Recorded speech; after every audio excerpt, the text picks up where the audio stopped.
Что последует за встречей глав Беларуси и Абхазии? В каких направлениях и сферах возможно сотрудничество? Какие цели и задачи внешнеполитического курса республик могут перекликаться? Эти и многие другие вопросы стали важным составляющим встречи в формате онлайн. Видеомост Сухум-Минск организовало международное информационное агентство «Спутник». Участниками встречи со стороны Беларуси стали представители Палаты Национального собрания, политики и общественные деятели, представители организаций ветеранов боевых действий и бессмертного полка. Рассматривать развитие отношений двух республик в отрыве от внешнеполитической обстановки в регионе невозможно, поэтому, как отметил руководитель Центра социально-экономических исследований Олег Домения, нужно исходить из объединяющих нас интересов. Многополярный мир, мы видим, что он, в принципе, которые лежат в его основе, повторяю, это больше нас устраивает. И думаю, что и отвечает интересам и Беларуси тоже. Это прежде всего равноправие, справедливость, признание равными неравных государств и стран, фактически неравных. Но с точки зрения правовых и политических норм они будут рассматриваться как равные. Для нас это чрезвычайно важно.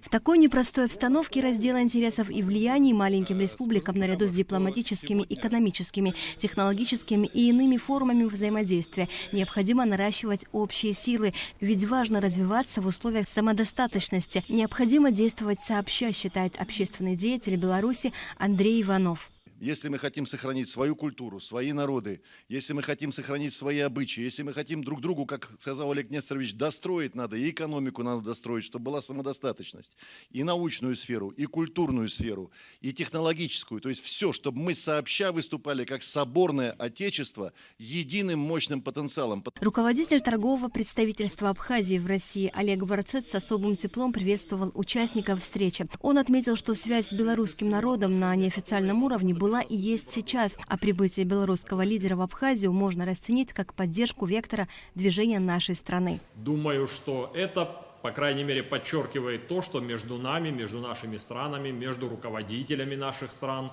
складываются и сложились уже добрые, человеческие, прежде всего, отношения, которые, возможно, перерастут и в рабочие отношения, которые перерастут во взаимополезные действия, во взаимополезный потенциал. О прямых крупных экономических отношениях Беларуси с Абхазией пока говорить не приходится, но в Абхазии хорошо известна белорусская продукция, которая завозится на местный рынок через Россию. Стоит отметить уровень развития сфер промышленности, производственной и высокий аграрный потенциал Беларуси, где в настоящее время насчитывается 535 молочно-товарных ферм. Наряду с пищевой промышленностью развиты сферы деревообработки, нефтехимической промышленности, производства стройматериалов и машиностроения. Последнее является ведущей отраслью. Такой промышленный и аграрный потенциал представляет весьма серьезный интерес для Абхазии, но, как отметил Олег Барцец, и маленькой Абхазии есть что предложить. Еще некоторое время назад торговое представительство Республики Абхазия в Российской Федерации уже выходило с такой идеей о создании торгового дома Абхазия в Белоруссии. Мы и тогда не говорили о политических процессах, о взаимодействии на уровне политического руководства, но мы говорили о том, что экономическое взаимодействие может создать питательную среду, что называется, для последующих более тесных отношений. Говоря в контексте экономических возможностей Абхазии, замминистра иностранных дел Ираклий Тужба напомнил важный исторический факт. Когда в 1996 году Совет СНГ принял меры по урегулированию конфликта в Абхазии, согласно принятому документу, вводилась всесторонняя блокада. Примечателен тот факт, что тогда Александр Лукашенко проявил нейтралитет. На этом фоне, конечно, для нас таким позитивным сигналом было то, что вот две страны, на тот момент в СНГ входило 12 стран, и вот две страны из этих 12 стран, это Белоруссия и Туркменистан, отказались участвовать в этом решении и не поддержали этот документ. Политика сегодняшних дней не сильно отличается от той, что была в 90-е, говорит депутат Национального собрания Республики Беларусь Олег Чесалов. Проходят годы, Беларусь сама оказывается под санкциями.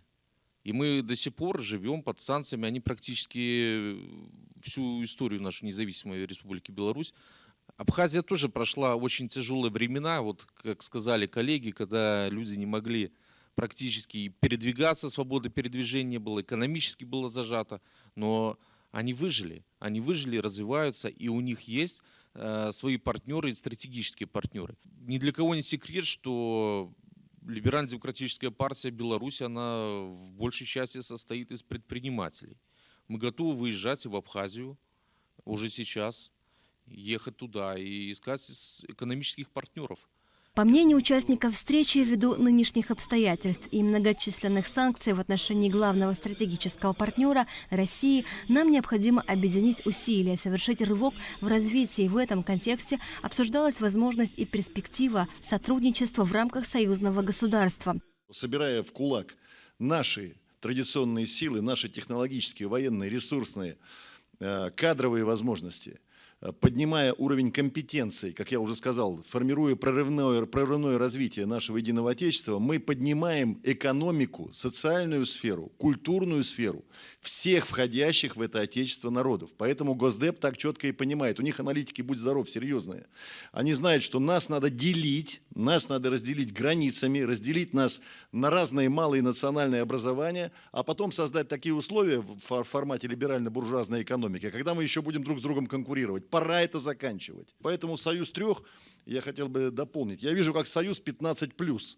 Никуда не деться. Больше 15 республик. И сегодня объективно мы видим, что ближайшие страны европейские, страны Востока, они сегодня выражают свое желание быть с нами в союзе через рост ШОС, через рост БРИКС.